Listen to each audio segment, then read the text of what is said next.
আজকে আপনাদের সামনে দাঁড়ানোর মূলত তিনটা উদ্দেশ্য বা তিনটা কারণ।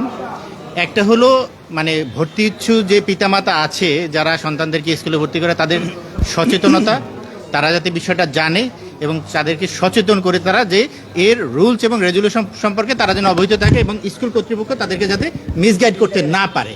এবং সেই সাথে আপনাদেরকে ধন্যবাদ জানানো যে আমরা রিটটা ফাইল করার পরে আপনারা যেভাবে এটাকে সমর্থন দিয়েছেন, যেভাবে এটাকে প্রচার করেছেন, এই প্রচার করার কারণে সরকার বিষয়টাকে গুরুত্ব দিয়ে তারা আমাদের যে চাওয়াটা, আমাদের যে রিটের যে চাওয়াটা, সেই চাওয়াটাকে অলরেডি তারা একটা গেজেটে রূপান্তর করে দিয়েছে।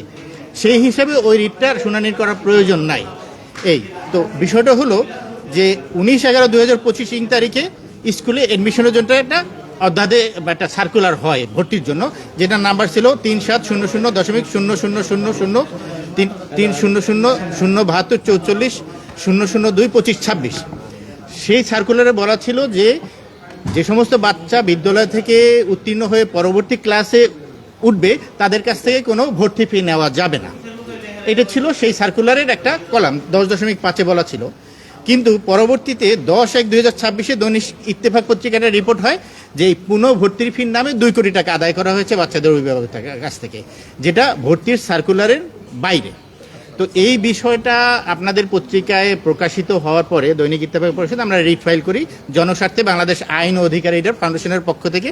আমাদের নির্বাহী পরিচালক তিনি ডিপোনেন্ট হয়ে এবং আমাদের একজন ডাইরেক্টর সুজন মাহমুদ সে পরিচালক হয়ে ডিপোনেন্ট হয়ে একটা রিট ফাইল করে। তো এই রিট ফাইল করার পরে আপনারা সাংবাদিক মহল যেভাবে আমাদেরকে সহায়তা করেছেন, যেভাবে এটাকে প্রচার করেছেন, মানুষের করেছেন, এইটা গভর্নমেন্টের নলেজে গিয়েছে এবং এই নলেজের ভিত্তিতে আমাদের রিট নাম্বারটা ছিল 1356/2026। গত 9/6/2026 তারিখে মন্ত্রণালয় থেকে একটা প্রজ্ঞাপন জারি হয়েছে।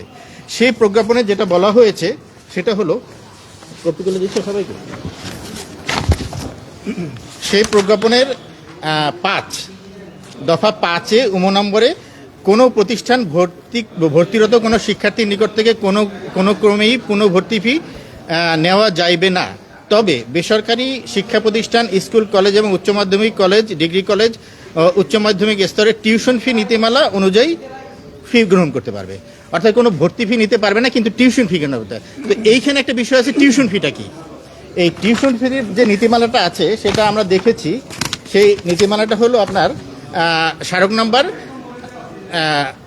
নাম্বার হলো 3700000072220003002324। এখানে টিউশন ফিটা যেটা বলা হয়েছে সেটা হলো বেতন।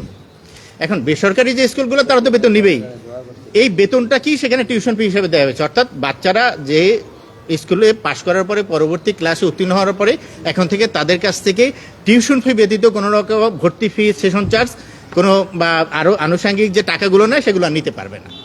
এবং এই বিষয়টা যদি দেশের আপামর জনগণ যদি সচেতন হয়, তারা যদি এই সরকারের আইন সম্পর্কে অবগত হয়, তাহলে কিন্তু তারা সচেতন হবে।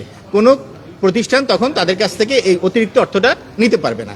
তো আপনাদের কাছে দাঁড়ানোর উদ্দেশ্য আমাদের এইটাই, যে এইটা যাতে সবাই জানুক যে সরকার থেকে একটা রুলস করে দিয়েছে, সেই রুলসে বলা হয়েছে যে পুনঃভর্তি ফি নিতে পারবে না, শুধুমাত্র বেসরকারি স্কুলগুলো তারা টিউশন ফি নিতে পারবে।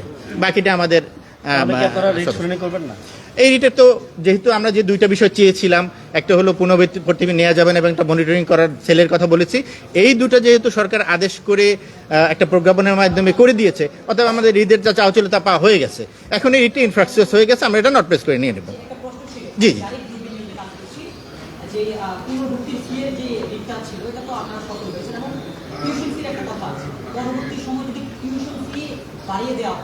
বিভিন্ন কারণ দেখিয়ে টিউশন ফি যেটা থাকে রেগুলার যে ফি সেটা থেকে বাড়িয়ে দেওয়া হয়, সেটা নিয়ে আপনারা কিছু বলবেন? হ্যাঁ, এখানে আসলে টিউশন ফিটা মূলত হলো বেতন। যেমন সরকারি স্কুলে যেমন আমাদের সাধারণত যে সেখানেও একটা মিনিমাম ধার্য থাকে, আমরা জানি 15 টাকা 17 টাকা এরকম, কিন্তু বেসরকারি বিদ্যালয়গুলো তাদের টিচারদের বেতন, আনুষঙ্গিক খরচের জন্য তাদের বেতনটা একটু বেশি হয়।